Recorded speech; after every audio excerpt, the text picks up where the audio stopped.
Informasi dengan saya Kiki Ahmad Baihaqi. Minggu lalu sempat kita terlewat pembahasan perihal yaitu bentar kita lihat ya tentang diantaranya yang pertama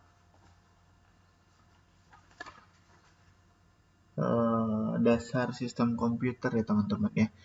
Teman-teman masing-masing sudah megang buku referensi, jadi teman-teman bisa membacanya secara detail di rumah masing-masing. Tetap jaga kesehatan dan tetap belajar walaupun dengan keterbatasan pandemi seperti ini teman-teman ya. Oke, kemarin kita harusnya membahas perihal dasar-dasar sistem komputer, diantaranya ada dari bit ke informasi, kemudian ada satuan data, ada bit, kilobit, megabyte gitu ya, gigabyte, kemudian ada lagi terabyte, ada petabyte, kemudian ada satuan waktu dan frekuensi, ada juga sistem pengkodean karakter, kemudian ada sistem informasi biner dan sistem desimal. Oke, kemudian ada bagian dari unit sistem, ya yang di dalamnya ada motherboard, satu daya, dan lain-lain. Kemudian ada prosesor, kemudian ada lagi memori internal, kemudian terakhir ada perkembangan komputer di masa yang akan datang. Baik, dari semua itu mungkin teman-teman bisa baca semua di buku referensi teman-teman.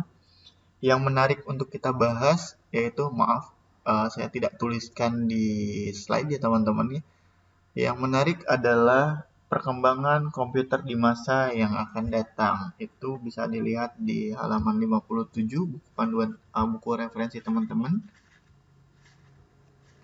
Oke, 57. Nah, di sini perkembangan komputer di masa yang akan datang.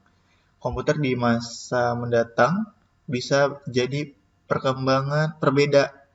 bisa jadi berbeda dengan komputer pada masa kini ya teman-teman. Tentu saja baik itu lebih sedikit perangkat yang digunakan atau lebih minimalis perangkat yang digunakan karena alatnya sudah bentuknya mikro bahkan nano ya teman-teman ya. Kemudian adanya pengembangan prosesor ke pel berbagai arah ya. Kemudian tentu saja selain itu di sini kita bisa lihat contohnya kurva menunjukkan bahwa jumlah transistor naik 2 kali per 2 tahun. Jadi dengan disederhanakannya atau dikecilkannya, dirampingkannya bentuk komponen-komponennya membuat komputer yang ada saat ini tidak sebesar komputer yang di masa yang lalu ya teman-teman ya. Jika 2004-2005 saya sekolah, komputernya masih tabung layarnya ya. Kemudian lagi si PC-nya atau si CPU-nya masih Pentium berapa gitu ya. Saat ini sudah sampai i7, i9 malah ya saat ini tengah dikembangkan. Baik, itu yang menarik dari pembahasan. Selain dari itu kayak konversi waktu, satuan waktu ke frekuensi, kemudian lagi ada data bit byte gitu ya tadi ya, kemudian ada kode ASCII, kemudian ada juga di sini yaitu konversi bilangan dari biner ke desimal, dari desimal ke biner gitu ya. Biner ke desimal, desimal ke biner itu bisa dilihat di buku referensi teman-teman. Kenapa saya mengacu pada buku referensi? Teman-teman bisa lihat di halaman 33. Di situ ada konversi sistem biner dan sistem desimal gitu ya. Sebenarnya bilangan desimal ke biner gitu atau biner ke desimal. Yang kita tahu, komputer itu hanya bisa mengenal bahasa itu atau angka 01 on dan off. Kalau di bahasa elektronnya ya on off atau komputernya on off ya kenalnya. Jadi tidak mengenal huruf I, tidak mengenal huruf K gitu ya. Oke. Di halaman 33 itu ada konversi dari sistem biner ke desimal, di mana itu sudah dijelaskan di situ secara detail dengan gambar ya teman-teman ya.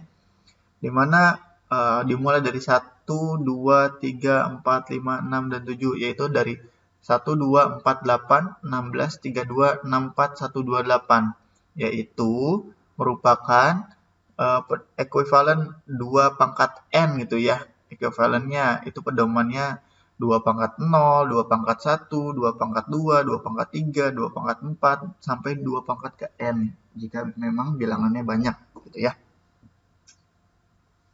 Baik, di situ ada contoh binary 01, 00, 10, 11. Dan kita konversikan ke desimal, yaitu 1, 2, 4, 8, 16, 32, 64, 128. Jika dia nilai binernya 0, ya, jika dia nilai binernya 0, ya, contoh di sini. Nominalnya adalah, kita buatkan contoh biar teman-teman jelas. Biner ke desimal. Oke. Ada angka biner yang sama pada buku panduan atau buku referensi teman-teman, yaitu 0, 1, 00, 10, 11. Ya, kita pisahkan satu persatu biar agak jauh gitu ya. Kemudian oke, setelah dipisahkan, kita pakai rumus yang ada pada buku panduan teman-teman atau buku pegangan teman-teman. Jika dia 0 sifatnya, maka dia tidak usah dituliskan atau 0. Ya, 0. Kemudian di sini 64 atau di sini 2 pangkat 6 ya teman-teman ya. Setelah 2 pangkat 6, kemudian di sini ini karena 0 dituliskan 0 kembali. Oke, kemudian di sini adalah 1 ya teman-teman ya. Sorry. 1, 2, sorry. Terlalu panjang ya. 1, 2, di sini kita nolkan, harusnya berapa? Harusnya 1, 2, 4 ya. Di sini 8, dan 00. Dijumlahkan ya teman-teman ya. Ini 0, kemudian ini 0. Oke, kita tarik biar sama sejajar ya. Oke, kurang lebih seperti ini. Nah, ini. Kita jumlahkan atau kita ambil penjumlahan dari nominal atau bilangan ini. 64 ditambah 1, 2, 4, 8, 16, 32, 64 ya. 64 ditambah 8 sama dengan 72 ya teman-teman ya. 72 ditambah 5, 75. Jadi hasil desimalnya adalah 75 desimal. Atau bisa disimbolkan desimal itu ada berapa? 9 ya teman-teman ya. 1, 0, 1, 2, 3, 10. Sorry, 10. Itu ya teman-teman ya. 10 itu simbol bahwa ini adalah bilangan desimal. Jika biner, itu simbolnya adalah 2 teman-teman. Karena dia bilangannya, anggotanya hanya 2 ya teman-teman ya. Seperti itu. Kurang lebih seperti itu. Dan jika dikembalikan atau prosesnya dibalik, yaitu dari desimal ke biner, maka 75 itu ingin dirubah jadi biner ya. Biner. Oke, ke biner. Kita titik sama dengan 2 atau bilangan biner. Oke ya. Jika ingin dirubah jadi biner, maka sistemnya mudah sekali teman-teman. Caranya yaitu dibagi 2 ya, karena biner itu bilangannya hanya 2. Jadi 75 dibagi 2 berapa teman-teman? 75 dibagi 2, maka di sini adalah 37 ya teman-teman ya. 37 hasil baginya adalah 1. Karena 37 bagi 2 sama dengan 74. Sisa 1, kemudian 37 dibagi 2, 15 sama dengan 18 ya. Sisa 1 di sini teman-teman. Sisa 1, kemudian dibalikkan kembali ya. Kita sudah dapat nih ya penulisannya. Kita sudah dapat 11. Ini 11 nih. Apakah nanti di sini akan 0? 18 dibagi 2? Ya, 18 dibagi 2 sama dengan 9 ya teman-teman ya. Maka di sini dituliskan 0. Oke, 0. Setelah itu teman-teman tinggal dibagi 2, dibagi 2, bagi 2 gitu ya.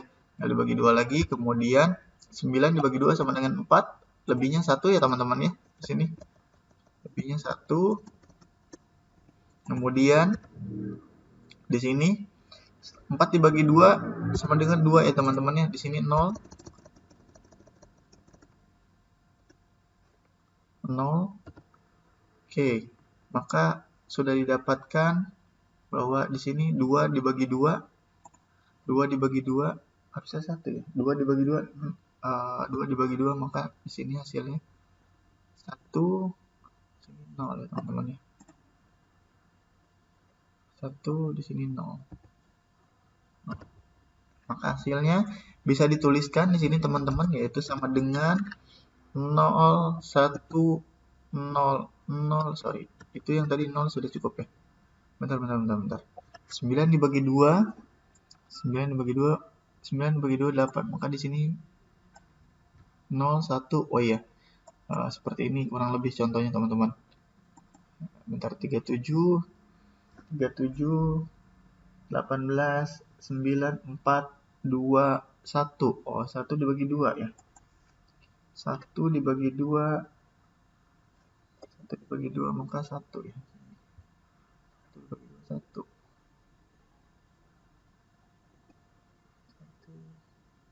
Kemudian hasilnya adalah kita balik kembali teman-teman. Dan ini sisanya maka di sini adalah 0 ya. 0. Maka dibalik penulisannya 0, 1, harusnya di sini 0. Balik ke sini.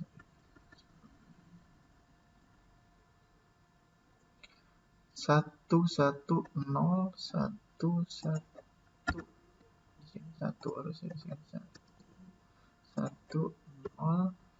Kemudian 9 bagi 2, 1. 4 dibagi 2, 0. 2 dibagi 2, 0. 2 dibagi 2, 0. 1 dibagi 2, kemudian 1. Sisanya 0. Seperti ini kurang lebih teman-teman hasilnya. Jadi di penulisannya itu dikembalikan dari 0, 1, 0, 0, 1, 0, 1. Seperti itu ya teman-teman ya. Tapi jika diurutkan, nanti jika misalkan dari binary tetap dari kiri, dari sini dari bawah ya teman-teman. Dari 1, 1, 0, 0, 0, 0, 0 gitu ya. Penulisannya seperti itu. Nah, cara hitungnya pun seperti itu konversinya ya teman-teman ya. Itu di pertemuan ketiga ya. Ketiga kemarin. Dan untuk pertemuan keempat kita hanya membahas perihal yaitu ini yang akan kita bahas. Kita bahas yaitu ada dua pokok pembahasan teman-teman, yaitu inputan dan juga output ya teman-teman ya. Input dan output. Tuh ya. Di sini kenapa saya gambarkan di sini adalah angka-angka, karena ada bilangannya sama inputan ya teman-teman. Teman-teman memasukkan 0, 5, 1 lewat keyboard gitu ya. Oke. Kemudian ini pokok pembahasannya, piranti inputan dan piranti output ya teman-teman ya. Piranti masukan atau input gitu ya teman-teman. Ada jenisnya, itu ada inputannya, ada jenisnya gambar, suara, gerakan gitu ya. Itu merupakan jenis-jenis inputannya. Kemudian piranti pengetikannya ada keyboard, ATM, dan ada pos. Kemudian yang terakhir ada sensor. Nah, sensor ini masuknya ke inputan teman-teman. Jika teman-teman membuat sistem, teman-teman membuat alat, teman-teman bermain robotik, teman-teman bermain Arduino Uno gitu ya. Teman-teman memakai piranti lain untuk memasukkan selain coding, maka teman-teman memasukkan perangkat masukan seperti sensor suhu, cahaya, dan gerak ya teman-teman ya.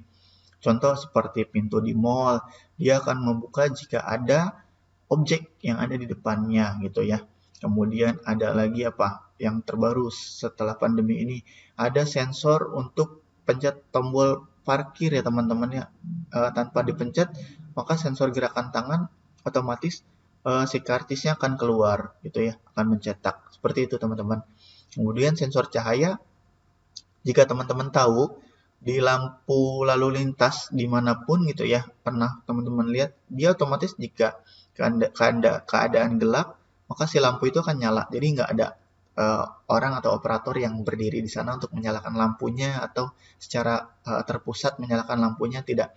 Tapi berdasarkan sensor cahaya. Jika dia mendung, gelap, walaupun belum masuk jam 5 atau jam 6, dia sudah nyala.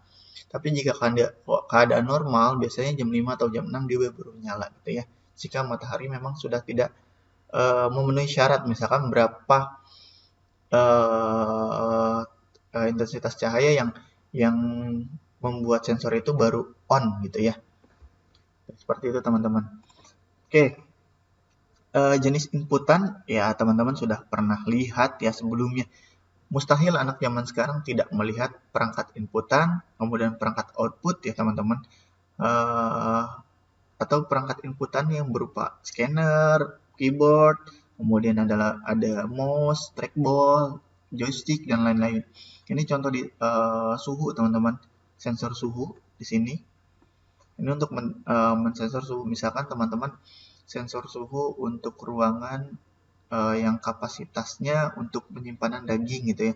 Jika suhunya kurang dari minus berapa derajat, maka AC-nya akan atau presernya akan nyala lebih besar. Kemudian jika sudah memenuhi level itu, maka akan diturunkan kecepatan ataupun nyalanya dari si presernya. Seperti itu teman-teman. Baik, itu jenis-jenis inputan. Kurang lebih teman-teman bisa bacanya di buku referensi teman-teman. Di situ ada jelas, dan kemudian di situ juga detail sampai dengan jelas sama detail sama aja ya. Maksudnya bisa dibaca secara detail, jenis-jenisnya, kegunaannya, perkembangannya ada di situ ya. Kemudian ada perangkat output ya teman-temannya. Output itu bisa berupa ini,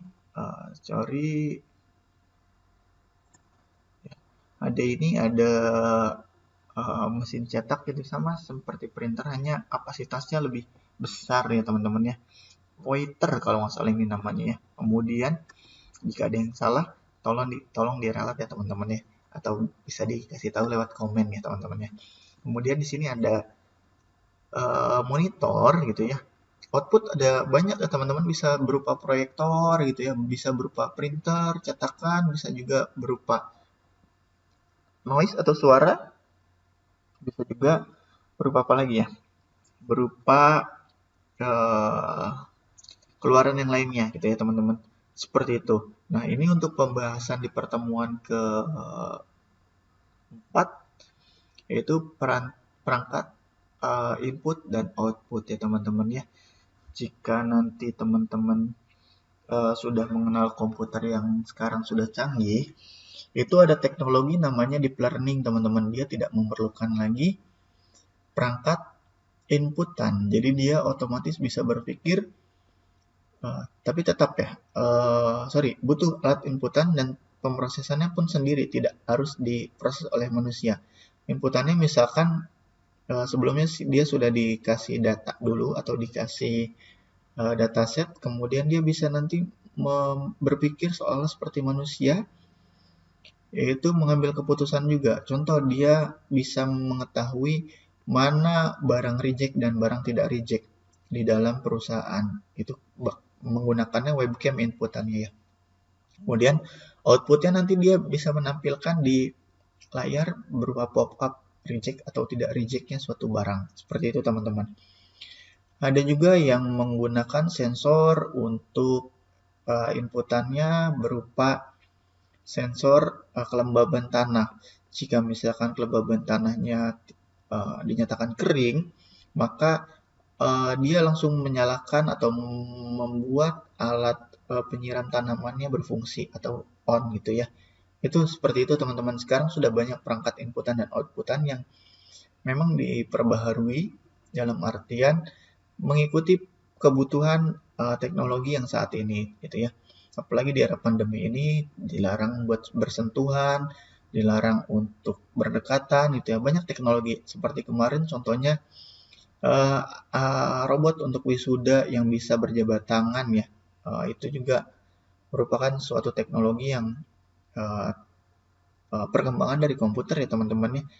Kemudian dikembangkan dari segi robotikanya seperti itu. Baik, untuk pertemuan 4 ini tidak ada tugas, tapi hanya sedikit pesan dari saya, mohon dipelajari, dan selanjutnya pembahasannya kita akan membahas perihal penyimpanan eksternal ya teman-teman. Kenapa harus belajar? Nah, nanti di penyimpanan eksternal ini kita akan bahas detail, karena di penyimpanan ini akan belajar tentang layer-layer penyimpanan gitu ya, dalam hard disk, atau mungkin sekarang ada teknologi yaitu pengganti hard disk. Apa ya pengganti hard disk ya? Nah, pengganti hard disk itu tolong dijadikan satu tugas ulasan pengganti hard disk. Tugas individu di pertemuan 4 itu yaitu buat ulasan perbandingan antara hard disk dan memori eksternal yang terbaru sekarang, yang konon katanya lebih cepat ketimbang hard disk untuk segi akses dan juga load data gitu ya teman-teman ya.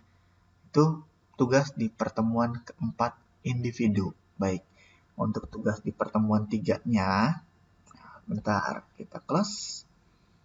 Di pertemuan 3-nya, ini ada tugas teman-teman.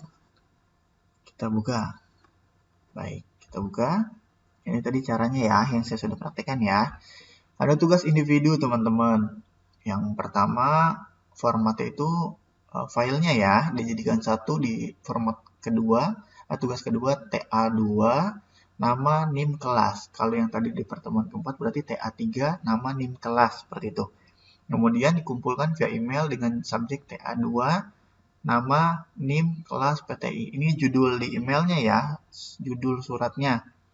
Oke, kemudian tugas yang pertama di satuan data teman-teman. Teman-teman pasti punya nama ya.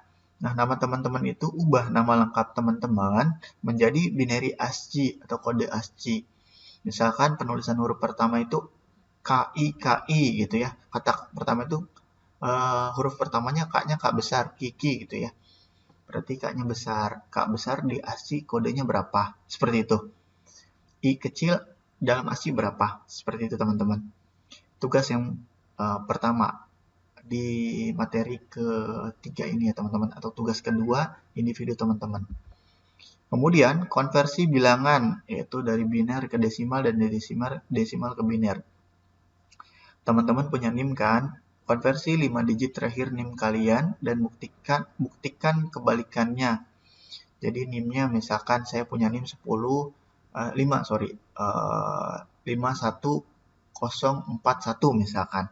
Nah, itu dirubah semuanya ke biner. Kemudian dari binernya dirubah lagi ke desimalnya. Dengan cara, yaitu langkah-langkahnya lengkap ya teman-teman, yang dibuatkan di Word dan PDF. No tulis tangan, teman-teman. Jadi dibuat di Word dulu, kemudian baru teman-teman PDF-kan gitu ya. Oke, kemudian ada teman-teman pasti punya tanggal lahir dong. Nah, tanggal lahir teman-teman itu dibuat binernya, kemudian konversikan juga ke desimalnya, lagi balik lagi seperti itu. Nah, tugasnya hanya 2 di pertemuan ini, kurang lebihnya seperti itu teman-teman. Jika ada pertanyaan boleh disampaikan di grup WA ya teman-teman, tanpa harus jalur pribadi, karena mungkin pertanyaannya sama ya teman-teman ya, antara satu teman dan teman-teman yang lain. Tuh.